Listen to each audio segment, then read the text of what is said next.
السلام علیکم ورحمۃ اللہ وبرکاتہ۔ سیدنا عثمان غنی رضی اللہ عنہ پیش خدمت ہے۔ جی ہاں، اسلام کے تیسرے خلیفہ راشد سیدنا عثمان غنی کا دل آویز تذکرہ کہ جن کے علاوہ دنیا میں کوئی ایسا شخص نہیں ہوا جس کے نکاح میں کسی نبی کی 2 بیٹیاں آئی ہوں۔ اعلان نبوت سے پہلے نبی کریم صلی اللہ علیہ وسلم نے اپنی بیٹی رقیہ کو ان کے نکاح میں دیا۔ بدر کے روز وہ فوت ہو گئیں تو اپنی دوسری بیٹی ام کلثوم کو ان کے نکاح میں دے دیا۔ آپ پہلے پہل ایمان لانے والوں یعنی السابقون الاولون میں شامل ہیں، عشرہ مبشرہ میں سے ہیں۔ ان کی مظلومانہ شہادت تاریخ اسلام کی پیشانی پر ایک داغ ہے جسے قیامت تک مٹایا نہ جا سکے گا۔ نبی کریم صلی اللہ علیہ وسلم نے ارشاد فرمایا، الہی میں عثمان سے راضی ہوں، تو بھی اس سے راضی ہو جا۔ عثمان کو آج کے بعد کوئی عمل نقصان نہیں دے گا۔ جماعت اصحاب روشن ستارے ہیں، آسمان پر موجود ستاروں کی روشنی کم و بیش ہے۔ یہی مثال صحابہ کرام رضی اللہ عنہم کی ہے، لیکن ہیں سبھی روشن۔ ان میں سب سے نمایاں، سب سے روشن اور سب سے تابناک بہرحال پہلے 4 صحابہ رضی اللہ عنہم ہی ہیں۔ یہی پہلے 4 اصحاب خلفائے راشدین ہیں۔ عشرہ مبشرہ میں بھی سب سے پہلے انہی کا نام ہے۔ اسلام کا دامن شہادتوں سے مالا مال ہے۔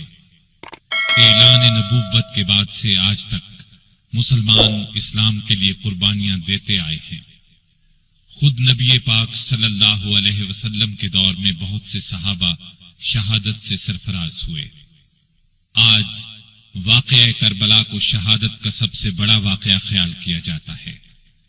ایسا خیال کرنے والے سیدنا عثمان غنی رضی اللہ عنہ کی شہادت کے واقعے کو نظر انداز کر دیتے ہیں۔ سیدنا عثمان غنی رضی اللہ عنہ کی شہادت حد درجے مظلومانہ شہادت ہے۔ 40 دن تک فسادیوں نے ان کے گھر کو گھیرے رکھا۔ یہ سانحہ اس شخص کے ساتھ پیش آیا جسے نبی صلی اللہ علیہ وسلم نے دنیا میں جنتی ہونے کی بشارت سے نوازا۔ یکے بعد دیگرے اپنی 2 بیٹیاں ان کے نکاح میں دیں۔ اس کے علاوہ بھی جن کے فضائل بے شمار ہیں، وہ مسلمانوں کے تیسرے خلیفہ راشد تھے۔ اسلام کے لیے ان کی قربانیوں کی ایک طویل فہرست ہے، لیکن افسوس جب ہم تاریخ کے اوراق الٹتے ہیں تو ان کے صفحات پر اس جیسی ہستی کا بھی خون پھیلا نظر آتا ہے۔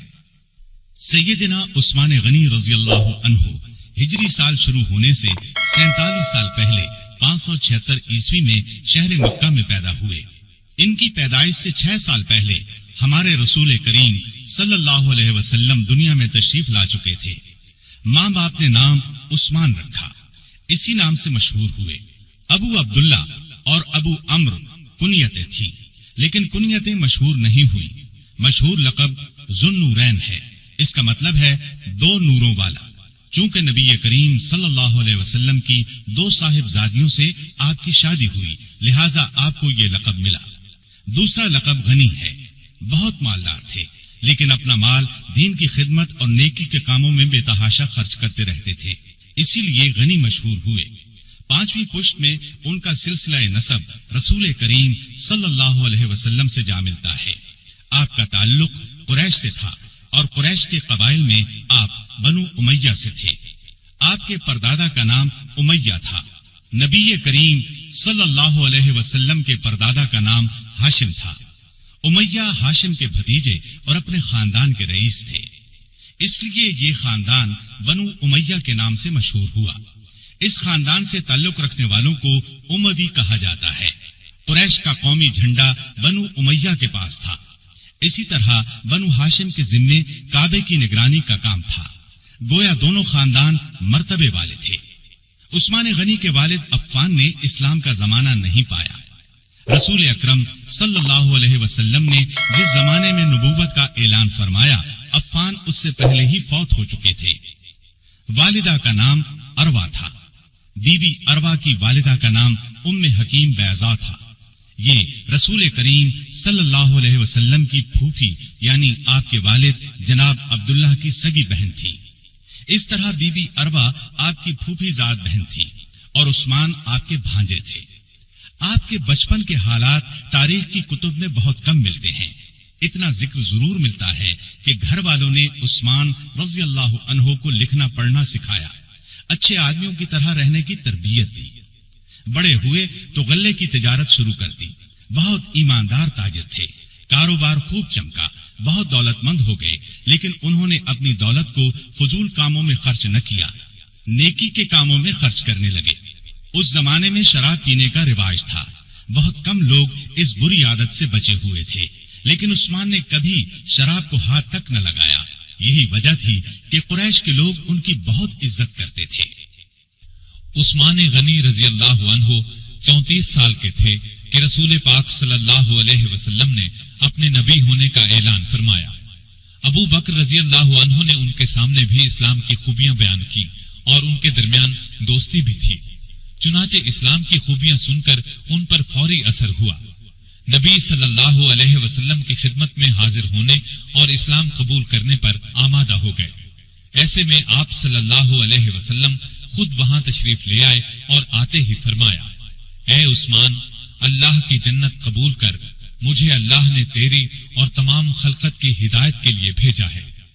یہ سنتے ہی سیدنا عثمان غنی نے فوراً کلمہ پڑھ لیا، اپنا ہاتھ رسول اللہ صلی اللہ علیہ وسلم کے ہاتھ میں دے دیا۔ یہ نبوت کا پہلا سال تھا۔ اس وقت تک صرف گنتی کے چند نیک لوگوں ہی نے اسلام قبول کیا تھا۔ ان نیک لوگوں میں عثمان غنی رضی اللہ عنہ کی خالہ سودا رضی اللہ عنہا بھی تھی۔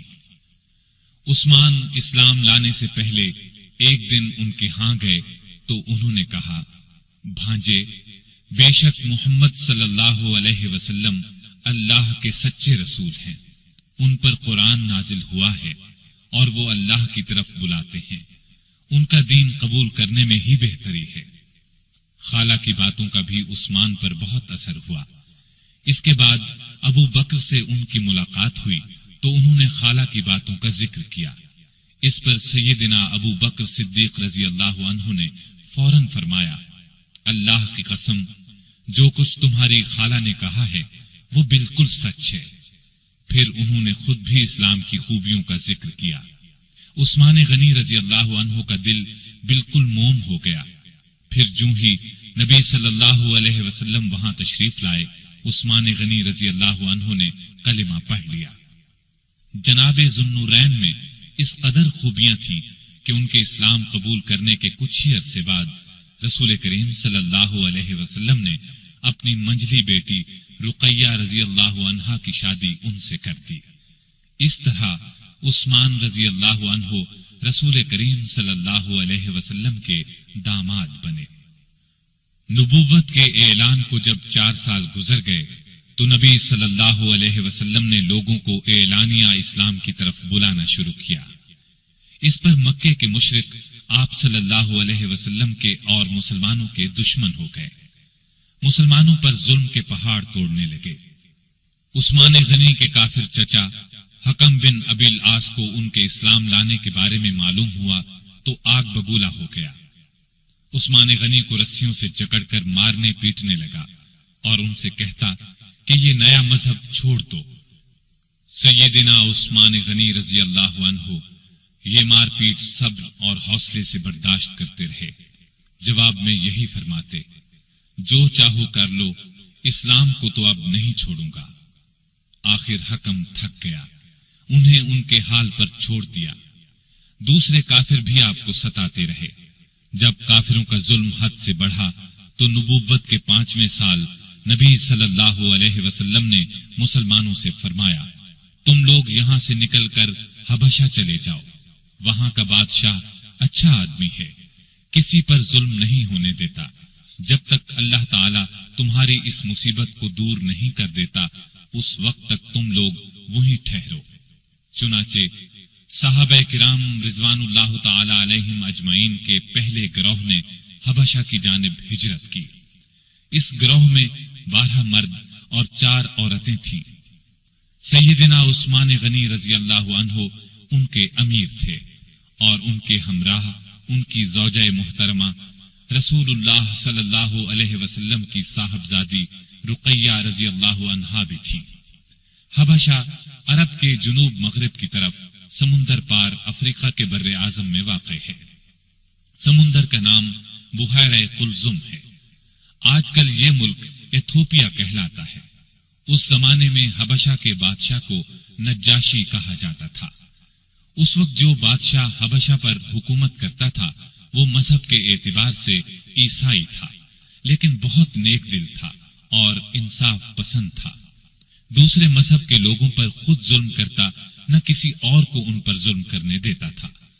سیدنا عثمان غنی رضی اللہ عنہ کی ہجرت کے بارے میں نبی صلی اللہ علیہ وسلم نے یہ الفاظ ارشاد فرمائے: ابراہیم اور لوط علیہ السلام کے بعد عثمان غنی رضی اللہ عنہ پہلے شخص ہیں جنہوں نے اپنے گھر والوں کے ساتھ ہجرت کی۔ ہجرت کے معانی ہیں جدائی یا اپنا وطن اور گھر بار چھوڑ کر کسی دوسرے ملک یا شہر میں جا بسنا۔ اسلام میں ہجرت کا مطلب ہے اپنا وطن اور گھر بار چھوڑ کر کسی دوسرے ملک یا شہر میں اس لیے جانا کہ اپنے دین کو بچایا جا سکے اور کسی ڈر یا رکاوٹ کے بغیر اللہ کی بندگی کی جا سکے۔ دین کی خاطر اپنا پیارا وطن اور گھر بار چھوڑنا بہت بڑی قربانی ہے، اس کا بہت زیادہ ثواب ہے۔ ان مسلمانوں کو ابھی حبشہ گئے 3 ماہ ہی گزرے تھے کہ ان تک یہ خبر پہنچی کہ مکے کے سبھی کافر مسلمان ہو گئے ہیں۔ یہ خبر سن کر انہیں بہت خوشی ہوئی۔ سب مکے کی طرف واپس پلٹے۔ عثمان غنی اور ان کی زوجہ محترمہ رقیہ بھی ساتھ تھی۔ مکے کے پاس پہنچنے پر انہیں معلوم ہوا کہ وہ خبر غلط تھی۔ اب انہوں نے واپس حبشہ جانا مناسب نہ سمجھا۔ مکے کے سرداروں میں سے کسی نہ کسی کی پناہ حاصل کر کے مکے میں داخل ہو گئے۔ مکے میں وہی حال تھا، مسلمانوں پر خوب ظلم و ستم کے پہاڑ توڑے جا رہے تھے۔ جب ان کی سختیاں حد سے بڑھ گئیں تو اگلے سال رسول کریم صلی اللہ علیہ وسلم نے پھر ہدایت فرمائی کہ مسلمان حبشہ کی طرف ہجرت کر جائیں۔ اس مرتبہ 102 مسلمان مرد اور عورتیں حبشہ کی طرف روانہ ہوئے۔ ان میں سیدنا عثمان غنی اور سیدہ رقیہ بھی تھے۔ یہ ان کی حبشہ کی طرف دوسری ہجرت تھی۔ حبشہ پہنچ کر یہ لوگ امن اور چین کی زندگی بسر کرنے لگے۔ قریش نے اپنے آدمی حبشہ بھیج کر کوشش کی کہ نجاشی ان لوگوں کو ان کے حوالے کر دے، لیکن اس نے ایسا کرنے سے انکار کر دیا۔ اس طرح یہ لوگ کئی سال وہاں رہے۔ نبی کریم صلی اللہ علیہ وسلم کے مدینے کی طرف ہجرت کرنے سے کچھ عرصہ قبل یہ پھر مکے پہنچے۔ نبوت کے 13ویں سال رسول پاک صلی اللہ علیہ وسلم نے مسلمانوں کو ہدایت کی کہ وہ ہجرت کر کے یثرب چلے جائیں۔ یثرب مکے کے شمال میں قریباً 421 کلومیٹر دور ایک بہت پرانا شہر تھا۔ وہاں کے رہنے والے بہت سے لوگ مسلمان ہو چکے تھے۔ انہوں نے نبی کریم صلی اللہ علیہ وسلم کو یثرب آنے کی دعوت دی اور یہ عزم ظاہر کیا کہ وہ مرتے دم تک آپ کی حفاظت اور مدد کریں گے۔ ان نیک لوگوں کو اسی لیے انصار یعنی مددگار کہا جاتا ہے۔ آپ نے ان کی دعوت قبول فرمائی، لیکن خود یثرب کی طرف روانہ ہونے سے پہلے آپ نے اپنے پیارے ساتھیوں کو مدینے کی طرف ہجرت کرنے کی دعوت دی۔ اس طرح آپ کی اجازت سے مسلمانوں نے ہجرت شروع کی اور سوائے چند ایک مسلمانوں کے سب مدینے پہنچ گئے۔ عثمان اور رقیہ نے بھی اس زمانے میں مدینے کی طرف ہجرت کی۔ اس تیسری ہجرت میں ان کے ساتھ ان کے بیٹے عبداللہ بھی تھے۔ یہ حبشہ میں پیدا ہوئے تھے۔ یثرب پہنچ کر اوس بن ثابت انصاری کے مہمان بنے۔ پھر نبی کریم صلی اللہ علیہ وسلم جناب ابو بکر صدیق رضی اللہ عنہ کے ساتھ ہجرت کر کے وہاں پہنچے اور یثرب کو مدینۃ النبی کہا جانے لگا، یعنی نبی کا شہر۔ اس کے بعد صرف مدینہ نام رہ گیا۔ مدینے میں مسلمانوں کو پانی کی سخت تکلیف تھی۔ سارے شہر میں صاف اور میٹھے پانی کا صرف ایک کنواں تھا۔ اس کا نام بیئر روما تھا۔ کنویں کا مالک ایک یہودی تھا۔ وہ پیسے لیے بغیر اس کنویں سے پانی نہیں لینے دیتا تھا۔ عثمان نے یہ کنواں مسلمانوں کے لیے خریدنا چاہا۔ یہودی فروخت کرنے پر آمادہ نہ ہوا، بڑی مشکل سے 12,000 درہم میں کنویں کا آدھا حصہ بیچنے پر رضامند ہوا۔ یہ اس طرح طے ہوا کہ ایک دن یہودی کی پانی لینے کی باری ہوگی، ایک دن سیدنا عثمان کی۔ جس دن سیدنا عثمان کی باری ہوتی تھی، مسلمان اتنا پانی بھر کر رکھ لیتے تھے کہ 2 دن کے لیے کافی ہو جاتا تھا۔ جب اس یہودی نے دیکھا کہ اب اسے کنویں سے کوئی فائدہ نہیں ہوتا تو اس نے کنویں کا باقی نصف حصہ بھی فروخت کر دیا۔ یہ حصہ بھی سیدنا عثمان نے خرید لیا اور سارا کنواں مسلمانوں کے لیے وقف کر دیا۔ اب کوئی روک ٹوک نہ رہی، مسلمان جس وقت چاہتے پانی لے سکتے تھے۔ آپ نے یہ کنواں مسلمانوں کے لیے 20,000 درہم میں خریدا۔ بھائی چارہ کراتے وقت نبی کریم صلی اللہ علیہ وسلم نے اوس بن ثابت انصاری کو آپ کا بھائی بنایا۔ ہجرت کے بعد آپ انہی کے ہاں اترے تھے، اونچے رتبے کے صحابی تھے، احد کی لڑائی میں شہادت پائی۔ ابتدا میں مسجد نبوی بہت چھوٹی سی تھی، مسلمانوں کی تعداد میں اضافہ ہوا تو نبی کریم صلی اللہ علیہ وسلم نے ارادہ فرمایا 7 والی زمین مسجد کے لیے خرید لی جائے۔ آپ نے اعلان فرمایا کہ کوئی ہے جو اس زمین کو خرید کر مسجد میں شامل کر دے اور بدلے میں جنت لے لے۔ اس پر سیدنا عثمان فوراً آگے بڑھے، 10,000 درہم میں زمین خرید کر مسجد کے لیے پیش کر دی۔ ہجرت کے دوسرے سال رمضان میں بدر کی لڑائی پیش آئی۔ اس وقت نبی صلی اللہ علیہ وسلم کی پیاری بیٹی اور عثمان کی زوجہ محترمہ سیدہ رقیہ رضی اللہ عنہا سخت بیمار تھیں۔ آپ صلی اللہ علیہ وسلم نے ان کی دیکھ بھال کے لیے عثمان رضی اللہ عنہ کو مدینے میں چھوڑا اور ان سے فرمایا، تمہیں اس شخص کے برابر ثواب ملے گا جو لڑائی میں شریک ہوگا، تم یہاں رہ کر رقیہ کی تیمارداری کرو۔ آپ صلی اللہ علیہ وسلم نے اپنے ایک اور قریبی صحابی اسامہ بن زید رضی اللہ عنہ کو بھی مدینے میں چھوڑا تاکہ وہ تیمارداری کے سلسلے میں عثمان رضی اللہ عنہ کی مدد کریں۔ جس روز بدر کا معرکہ ہوا اور مسلمانوں کو فتح نصیب ہوئی، اسی روز مدینے میں سیدہ رقیہ رضی اللہ عنہا کا انتقال ہوا۔ سیدنا عثمان غنی رضی اللہ عنہ کو سیدہ رقیہ رضی اللہ عنہا کی وفات سے بہت صدمہ پہنچا۔ نبی کریم صلی اللہ علیہ وسلم بدر سے واپس تشریف لائے، بیٹی کے انتقال کی اطلاع ملی، بہت صدمہ محسوس ہوا، آنکھوں سے آنسو جاری ہو گئے۔ رقیہ رضی اللہ عنہا کی قبر پر تشریف لے گئے، عثمان غنی رضی اللہ عنہ کو تسلی دی، مال غنیمت میں سے ایک مجاہد کے برابر انہیں حصہ دیا اور فرمایا، تمہارا ثواب بھی کسی دوسرے سے کم نہیں ہے۔ سیدہ رقیہ رضی اللہ عنہا کی وفات کے بعد سیدنا عثمان غنی رضی اللہ عنہ بہت غمگین رہنے لگے، کہا کرتے تھے، افسوس رسول اللہ صلی اللہ علیہ وسلم سے میرا رشتہ ٹوٹ گیا۔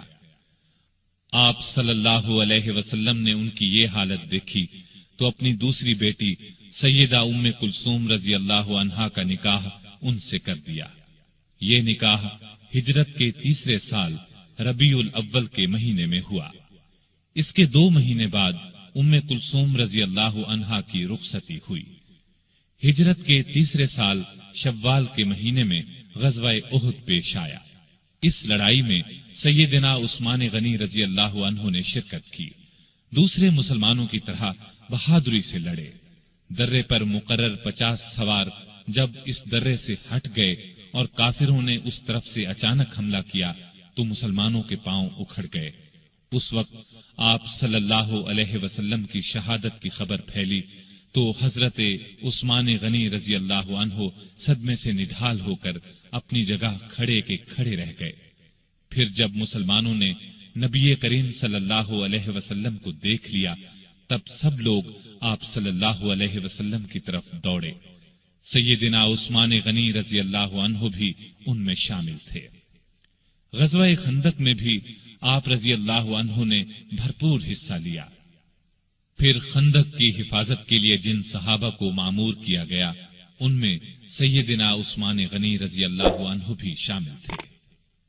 مسلمانوں کو کعبے سے بہت محبت تھی۔ جب سے ہجرت کر کے آئے تھے کعبے کی زیارت نہیں کر سکے تھے۔ ہجرت کے چھٹے سال ذیقعد کے مہینے میں رسول اللہ صلی اللہ علیہ وسلم 1400 صحابہ کو ساتھ لے کر مکے کی طرف روانہ ہوئے۔ ان میں سیدنا عثمان بھی شامل تھے۔ آپ کا ارادہ عمرہ کرنے کا تھا۔ مکے میں قریش کو خبر ہوئی کہ مسلمان مکے کی طرف آ رہے ہیں تو انہوں نے اعلان کر دیا کہ ہم مسلمانوں کو مکے میں داخل نہیں ہونے دیں گے۔ ان کے بہت سے نوجوان مسلمانوں کا راستہ روکنے کے لیے نکل پڑے۔ رسول اللہ صلی اللہ علیہ وسلم کو یہ اطلاع ملی تو آپ نے راستہ بدل لیا اور مکے سے چند میل دور حدیبیہ کے مقام پر پہنچ گئے اور یہیں پڑاؤ ڈال دیا۔ حدیبیہ سے آپ نے قریش کو پیغام بھیجا کہ ہم لڑنے نہیں آئے بلکہ صرف کعبے کی زیارت کے لیے آئے ہیں۔ عمرہ کے بعد ہم واپس مدینے چلے جائیں گے۔ قریش نے اس پیغام کے جواب میں طائف کے ایک رئیس عروہ بن مسعود کو بات چیت کے لیے بھیجا۔ اس وقت وہ مسلمان نہیں ہوئے تھے۔ نبی کریم صلی اللہ علیہ وسلم نے عروہ بن مسعود سے بھی یہی کہا کہ ہم لڑنے کی نیت سے نہیں آئے، صرف عمرہ کریں گے۔ عروہ بن مسعود نے واپس جا کر قریش سے کہا، بھائیو، میں دنیا کے بڑے بڑے بادشاہوں قیصر و کسریٰ اور نجاشی کے درباروں میں گیا ہوں، لیکن میں نے کسی بادشاہ کی اتنی عزت ہوتے نہیں دیکھی جتنی محمد صلی اللہ علیہ وسلم کے ساتھی ان کی کرتے ہیں۔ اللہ کی قسم، جب آپ تھوکتے ہیں تو آپ کے ساتھی اپنے ہاتھ آگے کر دیتے ہیں۔ تھوک ان میں سے کسی کی ہتھیلی پر پڑتا ہے، وہ اس کو اپنے چہرے اور بدن پر مل لیتا ہے۔ جب وہ کوئی حکم دیتے ہیں تو سب اس کی تعمیل کے لیے دوڑ پڑتے ہیں۔ جب آپ وضو کرتے ہیں تو اس وضو کے پانی کے حصول کے لیے یوں محسوس ہوتا ہے جیسے لڑ پڑیں گے۔ آپ کے ہاں جب کوئی بات کرتے ہیں تو بالکل آہستہ اور پست آواز میں۔ آپ کی عظمت کے پیش نظر آپ کی طرف نظر اٹھا کر نہیں دیکھتے۔ میرے خیال میں تو بہتر یہی ہے کہ تم مسلمانوں سے صلح کر لو۔ قریش نے ان کی بات نہ مانی۔ نبی کریم صلی اللہ علیہ وسلم نے پھر ان کے پاس ایک قاصد کو بھیجا۔ قریش نے ان کے ساتھ بدسلوکی کی۔ اب آپ نے عثمان غنی کو بھیجا اور قریش کو پیغام دیا کہ ہم جنگ کے لیے نہیں آئے بلکہ کعبے کی زیارت کے لیے قربانی کے جانور ساتھ لے کر آئے ہیں۔ طواف اور قربانی کر کے ہم واپس چلے جائیں گے۔ سیدنا عثمان سے ان کے قریبی تعلقات تھے، اس پر انہوں نے کہا، آپ عمرہ کر لیں، ہم دوسرے مسلمانوں کو مکے میں داخل نہیں ہونے دیں گے۔ سیدنا عثمان نے جواب دیا، میں رسول اللہ صلی اللہ علیہ وسلم اور دوسرے مسلمانوں کے بغیر عمرہ نہیں کروں گا۔ اس پر کافروں نے انہیں مکے میں روک لیا۔ ادھر یہ خبر پھیل گئی کہ عثمان رضی اللہ عنہ کو شہید کر دیا گیا ہے۔ سیدنا عثمان رضی اللہ عنہ کے واپس نہ آنے کی وجہ سے مسلمانوں کو بھی اس خبر پر یقین ہو گیا۔ انہیں شدید صدمہ ہوا، غصہ بھی بہت آیا۔ وہ سب کافروں سے بدلہ لینے کے لیے بے چین ہو گئے۔ حالت اس وقت یہ تھی کہ مسلمان صرف 1400 تھے، لڑائی کا سامان پاس نہیں تھا، ان کے پاس صرف تلواریں تھیں۔ دوسری طرف دشمن پوری تیاری کے ساتھ ان پر حملہ کر سکتا تھا۔ وہ ہزاروں تھے اور اپنے گھر میں تھے، لیکن نبی کریم صلی اللہ علیہ وسلم کا بھروسہ تو اپنے رب پر تھا۔ آپ نے ببول کے ایک درخت کے نیچے اپنے تمام صحابہ سے بیعت لی کہ عثمان کا بدلہ لینے کے لیے لڑیں گے، مرتے دم تک پیچھے نہیں ہٹیں گے۔ سیدنا عثمان کی طرف سے آپ نے خود اپنے ایک ہاتھ پر دوسرا ہاتھ رکھ کر بیعت کی۔ مطلب یہ کہ آپ نے اپنے دوسرے ہاتھ کو سیدنا عثمان کا ہاتھ قرار دیا اور فرمایا، اور یہ عثمان کا ہاتھ ہے۔ اس بیعت کو بیعت رضوان کہا جاتا ہے، اس لیے کہ اس میں شریک ہونے والوں سے اللہ تعالیٰ نے اپنے راضی ہونے کا اعلان فرمایا۔ یہ اعلان قرآن کریم کی سورہ فتح میں ہے۔ اللہ تعالیٰ نے فرمایا، لقد رضي الله عن المؤمنين إذ يبايعونك تحت الشجرة۔ اللہ مومنوں سے خوش ہو گیا جب وہ درخت کے نیچے تم سے بیعت کر رہے تھے۔ گویا جن لوگوں نے اس وقت یہ بیعت کی، اللہ ان سے خوش ہو گیا۔ اس سے بڑی خوش بختی اور کیا ہو سکتی ہے کہ اللہ خوش ہو جائے۔ اس لیے سیدنا عثمان غنی رضی اللہ عنہ کی شہادت کی خبر کے باوجود رسول اللہ صلی اللہ علیہ وسلم نے اپنے ایک ہاتھ کو سیدنا عثمان غنی رضی اللہ عنہ کا ہاتھ قرار دے کر اس بیعت میں انہیں بھی شامل کر لیا تھا، تاکہ شہادت کے بہت بڑے مرتبے کے ساتھ ساتھ وہ ان لوگوں میں بھی شامل ہو جائیں جن سے اللہ راضی ہو گیا۔ بیعت کے بعد مسلمان لڑائی کی تیاری کر رہے تھے کہ عثمان غنی رضی اللہ عنہ وہاں پہنچ گئے۔ انہیں زندہ سلامت دیکھ کر مسلمان بہت خوش ہوئے۔ ادھر مسلمانوں کے جوش اور جذبے کی کیفیت دیکھ کر کافر مسلمانوں سے صلح پر آمادہ ہو گئے۔ انہوں نے چند شرائط پر مسلمانوں سے صلح کر لی۔ ایک معاہدہ لکھا گیا، اس میں یہ تمام شرائط درج کی گئیں۔ اس معاہدے کا نام صلح حدیبیہ مشہور ہوا اور یہ بیعت رضوان کے نام سے مشہور ہوئی۔ معاہدے کی ایک شرط یہ بھی تھی کہ اس سال مسلمان عمرہ کیے بغیر چلے جائیں۔ اگلے سال ذی قعدہ کے مہینے میں قریش 3 دن کے لیے مکے سے نکل جائیں گے، مسلمان ان دنوں میں عمرہ کر لیں۔ چنانچہ آپ صلی اللہ علیہ وسلم تمام صحابہ کے ساتھ واپس چلے گئے۔ بیعت رضوان کے بعد عثمان غنی رضی اللہ عنہ خیبر کی لڑائی میں شریک ہوئے۔ یہ لڑائی ہجرت کے 7ویں سال محرم کے مہینے میں پیش آئی۔ فتح کے بعد رسول اللہ صلی اللہ علیہ وسلم نے سیدنا عثمان غنی رضی اللہ عنہ کو خیبر میں زمین کا ایک حصہ عنایت فرمایا۔ ہجرت کے 8ویں سال نبی کریم صلی اللہ علیہ وسلم 10,000 صحابہ کے ساتھ مکے کی طرف روانہ ہوئے۔ ان میں سیدنا عثمان غنی بھی شامل تھے۔ مکے کی فتح کے بعد حنین کی لڑائی میں بھی عثمان غنی رضی اللہ عنہ نے شرکت کی۔ اس کے بعد تبوک کی لڑائی کا واقعہ پیش آیا۔ روم کا بادشاہ مدینے پر حملہ کرنا چاہتا تھا۔ نبی کریم صلی اللہ علیہ وسلم نے آگے بڑھ کر اس کا مقابلہ کرنے کا ارادہ فرمایا۔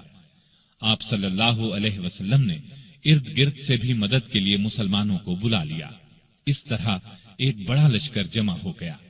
اتنے بڑے لشکر کے لیے خوراک، ساز و سامان، ہتھیاروں اور سواریوں کا انتظام ایک مسئلہ تھا۔ اس لیے نبی کریم صلی اللہ علیہ وسلم نے مسلمانوں سے دل کھول کر چندہ دینے کا اعلان کیا اور فرمایا کہ ایسا کرنے والوں کے لیے جنت ہے۔ مسلمانوں نے اس موقع پر ایک دوسرے سے بڑھ چڑھ کر حصہ لیا۔ سیدنا ابو بکر رضی اللہ عنہ گھر کا سارا سامان لے آئے۔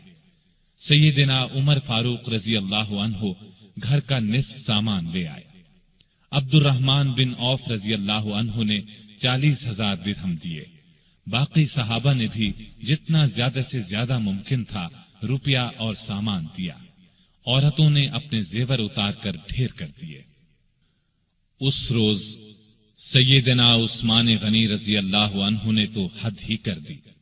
ہوا یہ کہ عثمان غنی رضی اللہ عنہ نے ملک شام کے لیے ایک قافلہ تیار کیا تھا جس میں پالان اور کجاوے سمیت 200 اونٹ تھے۔ تقریباً 30 کلو کے قریب چاندی تھی۔ آپ نے یہ سب صدقہ کر دیا۔ اس کے بعد پھر 100 اونٹ پالان اور کجاوے سمیت صدقہ کیا۔ اس کے بعد 1000 دینار جو تقریباً 5.5 کلو سونے کے برابر ہے نقد لے کر آئے اور انہیں نبی کریم صلی اللہ علیہ وسلم کی آغوش مبارک میں بکھیر دیا۔ رسول اللہ صلی اللہ علیہ وسلم انہیں الٹتے پلٹتے جاتے تھے اور فرماتے جاتے تھے، آج کے بعد عثمان جو بھی کریں انہیں ضرر نہ ہوگا۔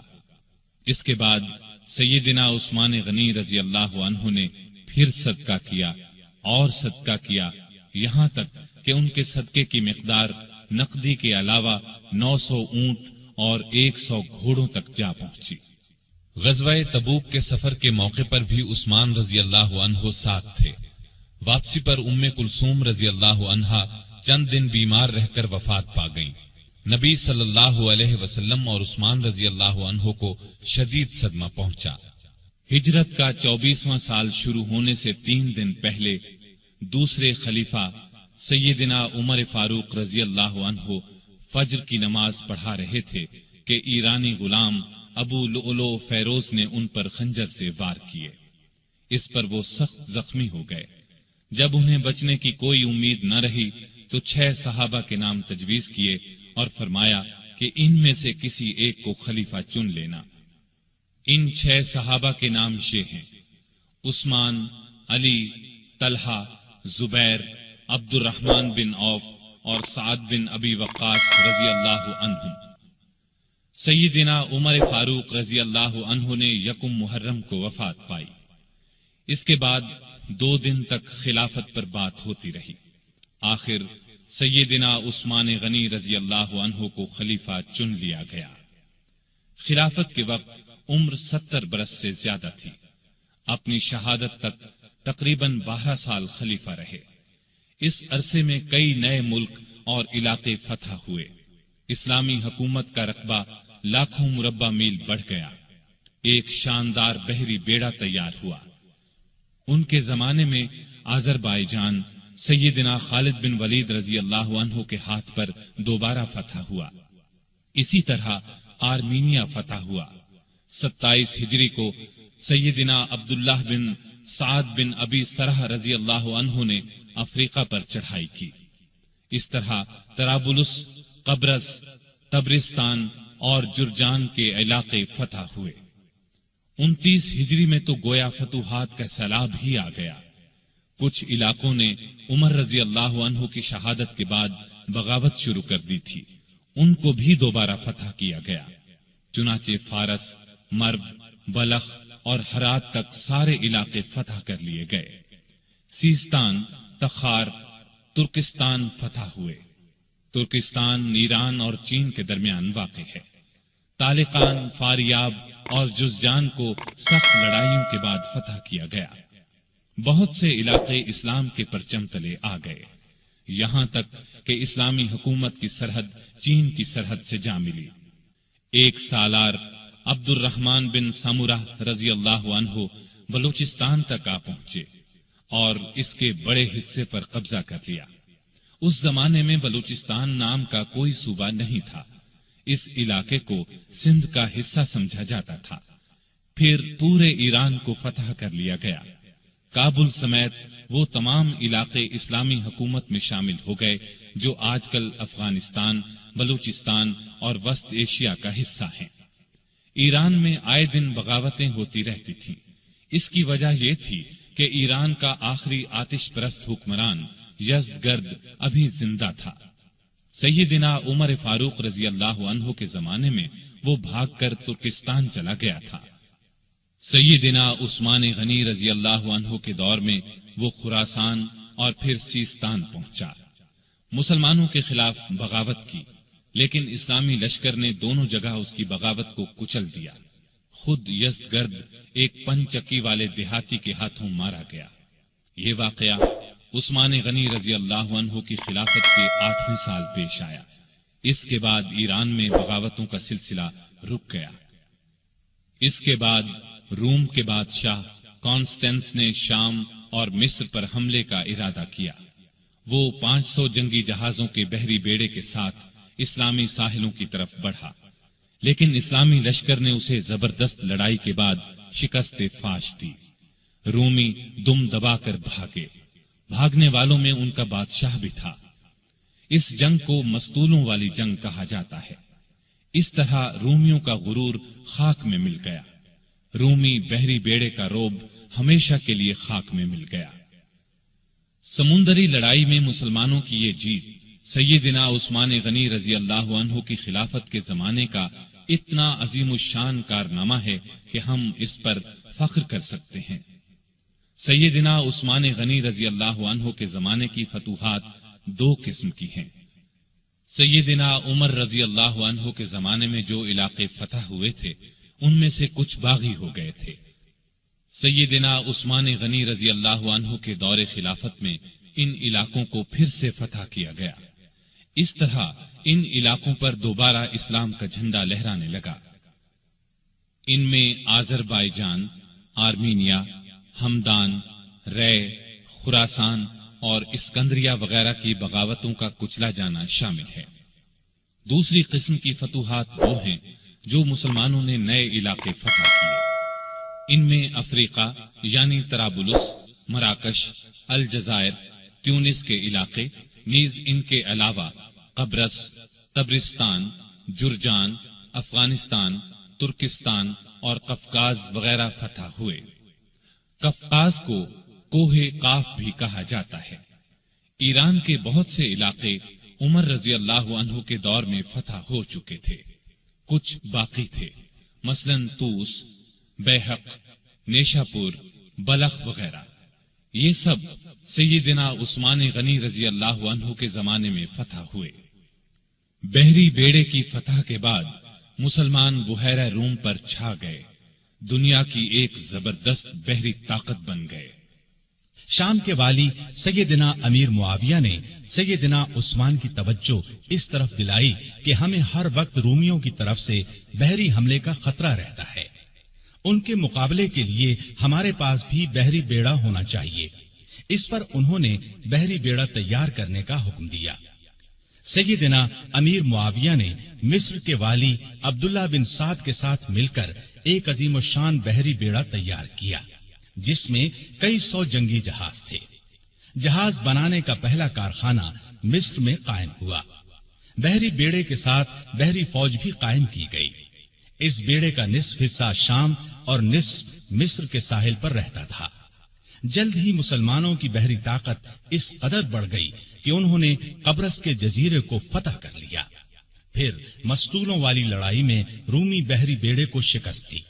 یہ شکست اس قدر زبردست تھی کہ پھر مدت دراز تک رومیوں کو اسلامی ملکوں پر حملہ کرنے کی جرت نہ ہوئی۔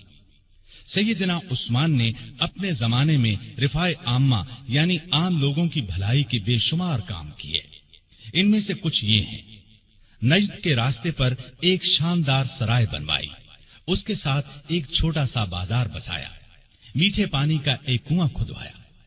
خیبر کی طرف سے کبھی کبھار سیلاب آتا تھا، مدینے سے کچھ فاصلے پر ایک بند تعمیر کرا دیا تاکہ سیلاب کا رخ مدینے کی طرف نہ ہو۔ نہریں کھدوا کر بھی اس کا رخ موڑا گیا۔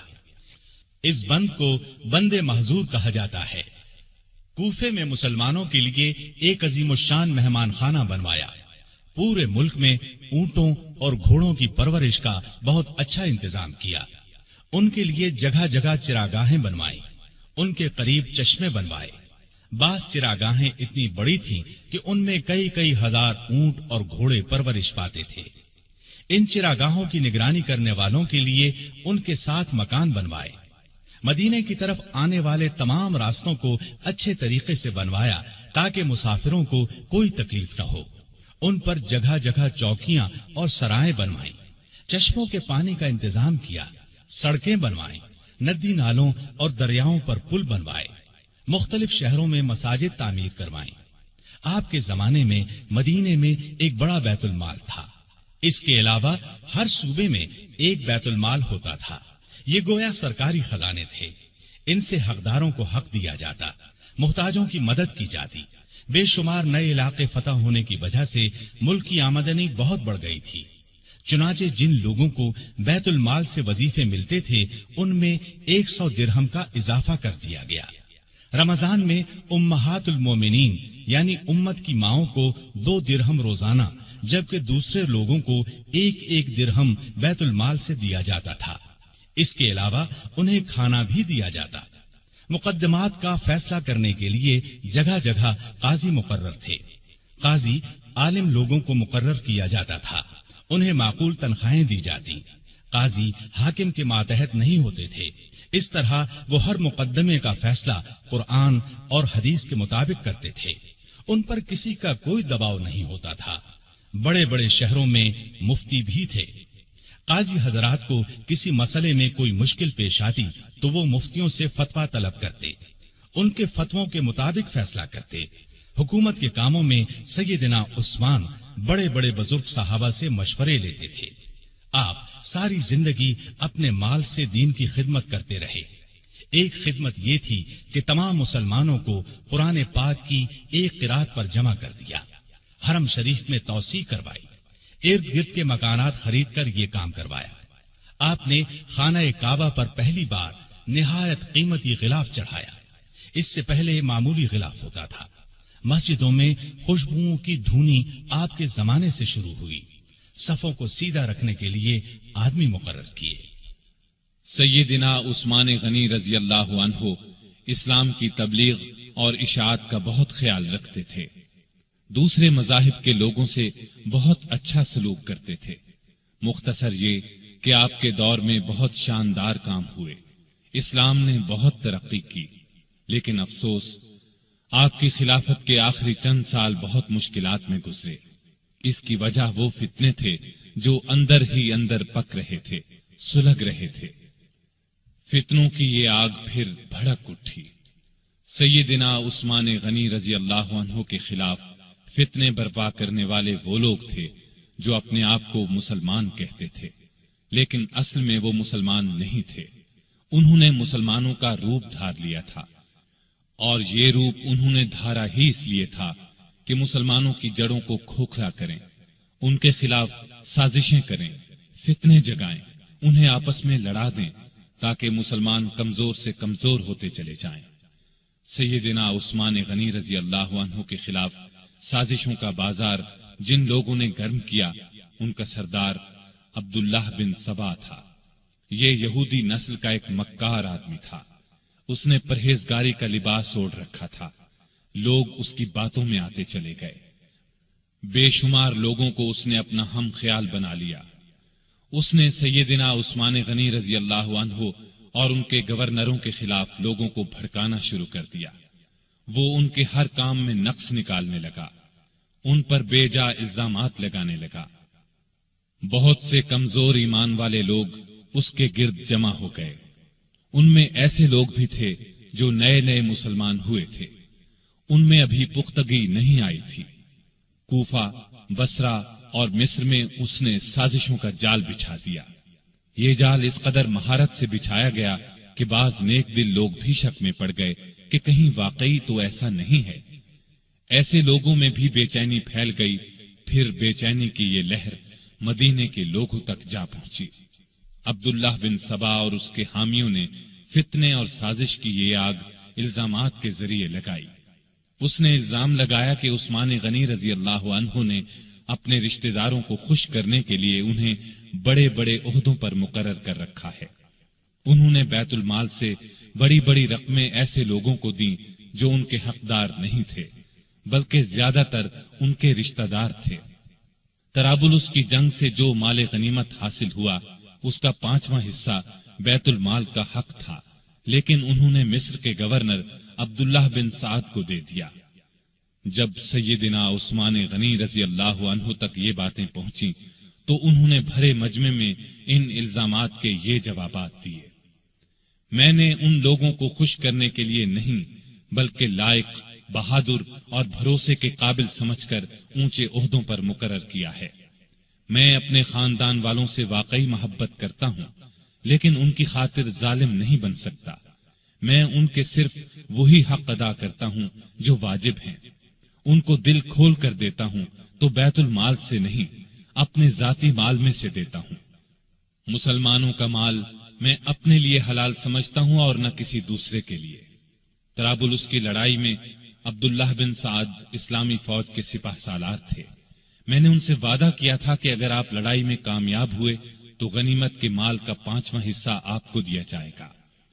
فتح کے بعد میں نے اپنے وعدے کے مطابق یہ حصہ انہیں دیا، لیکن جب دوسرے مسلمانوں نے اس بات کو پسند نہ کیا تو میں نے یہ حصہ ان سے لے کر بیت المال میں جمع کرا دیا. اب اس میں اعتراض والی بات کون سی رہ گئی؟ اس کے علاوہ ان پر ایک چراہ گاہ کے بارے میں بھی الزام تھا. یہ چراہ گاہ مدینے کے قریب بنائی گئی تھی. سیدنا عثمان غنی رضی اللہ عنہ نے اس کو حکومت کی ملکیت قرار دیا.